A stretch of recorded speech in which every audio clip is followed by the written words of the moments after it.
સુરતના ઈચ્છાપુર વિસ્તારમાં આવેલી ક્રિપ્કો કંપનીમાં કરંટ લાગવાની ઘટનામાં 24 વર્ષીય યુવકનું દર્દનાક મોત નીપજ્યું છે। મૃતકનું નામ અક્ષય દીપકભાઈ પટેલ છે, જે ઓલપાડનો વતની હતો અને કંપનીમાં ઇલેક્ટ્રિશિયન તરીકે ફરજ બજાવતો હતો। મળતી માહિતી અનુસાર અક્ષને કંપની વતી કામ કરતી વખતે કોઈ પણ પ્રકારના સેફ્ટી સાધનો આપવામાં આવ્યા ન હતા। સેફ્ટી ગિયર વિના જ ચાલુ ઇલેક્ટ્રિક લાઇન પર કામ કરવા દેવામાં આવતું હતું।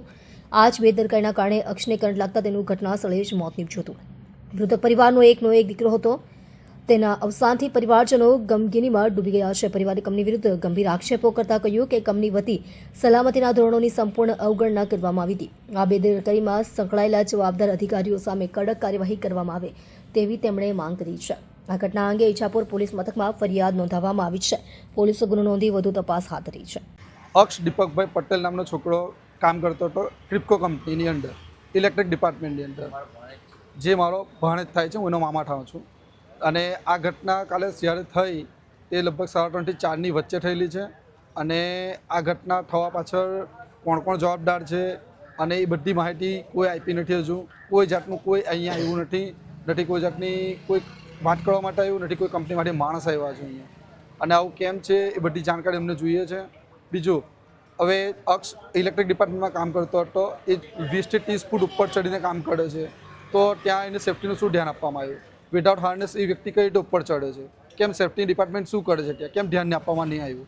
બીજું, ચાલુ લાઈને કામ કરે છે તો લાઈન બંધ કરવામાં કેમ ના આવે? લાઈન બંધ કરવાની જવાબદારી કોની છે? આમાં દરેક જવાબદાર માણસ અહીં હાજર થાય ને એની જાણકારી આપે। અને બીજું, જે કંપનીમાં આ બધું થાય છે તો કંપની કેમ આવી જવાબદારી લેવા તૈયાર નથી? ગઈકાલે 4 કલાક 6 કલાક રાહ જોયા પછી કંપની માટે એક માણસ આવે છે અને તે બી એવું કહે છે કે કંપની આના માટે જવાબદાર નથી। કેમ? શું કંપનીમાં કોન્ટ્રાક્ટ પર કામ કરો ગુનો છે? કંપનીની કોન્ટ્રાક્ટ પર કામ કરીએ એટલે બસ ખાલી કોન્ટ્રાક્ટરની જ જવાબદારી, કંપનીની કોઈ જવાબદારી નહીં, તો કંપનીની અંદર કામ કરવાનો શું મતલબ છે?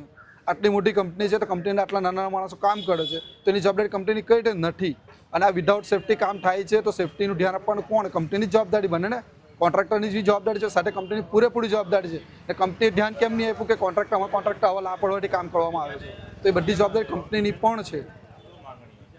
માંગણી એવું છે કે એને વધારે વધારે વળતર મળે, એના પરિવારનું ધ્યાન આપવામાં આવે અને પરિવારની ધ્યાન રાખવામાં આવે, કારણ કે એના પરિવારનો કમાનાર એક જ પર્સન છે।